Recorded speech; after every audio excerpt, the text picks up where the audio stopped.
Did you know if you drew a sideways rectangle with 2 smaller rectangles inside, 2 circles above both corners, with 2 short vertical lines that V out and then connect with a horizontal line, then a half circle that's open on top so you can put this little rectangle in, 2 angled lines that angle up, then V back down, then 2 more V's on either side, and some tiny eyes on the bottom of the horizontal line. Next, a skinny vertical rectangle underneath with 2 even skinnier rectangles inside, and fill them with lines, then 3 rectangles on either side that get smaller as they get to the bottom. Then another rectangle underneath with the bottom lines angling down towards the middle and leaving a gap. So you can have this skinny rectangle inside. Now some trapezoid shapes, and then some triangles. Then 2 rectangles on the outside, then squares that cross the bottom line so you can fill them in. Next, a big angled square on the right with these details added to the top and bottom. And now same thing on the left. Then squares underneath those with squares that cross the bottom line and fill, and then big rectangles underneath those with skinny small rectangles on the outside, then rectangles angled in to make a V, then just connect with a curved line. These will make it look like fists. Next, 2 square details on those outside rectangles, and 2 rectangles on either side with a triangle underneath. I turn my Sharpie straight up and down to make these detail lines thinner. Now a super skinny long rectangle with a smaller rectangle coming out of the top, and do this on both sides. Now you can add these dots, which are staggered. I'm adding 3 rows to either side.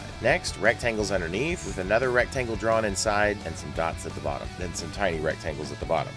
Then 2 really big rectangles underneath with some rectangles with curved corners at the top, some detail lines like this, and then some trapezoid shapes on the outside. Add some lines to your trapezoids. Now rectangles on the bottom and fill with lines, and this line drawn across that makes it look like an H. A detail line at the top, and fill the top of your H with a square. Now add tiny lines inside the square. Next, you're going to add feet drawn like this, a straight line that angles to the inside on both sides, then 2 line details on either side, and some skinny rectangles on the very bottom. A few more details on the inside of the leg, then this parallel line that zigzags down on the shoulder, then an Autobots logo on the other shoulder. This is kind of tricky in my hands in a way, but see if you can follow mine.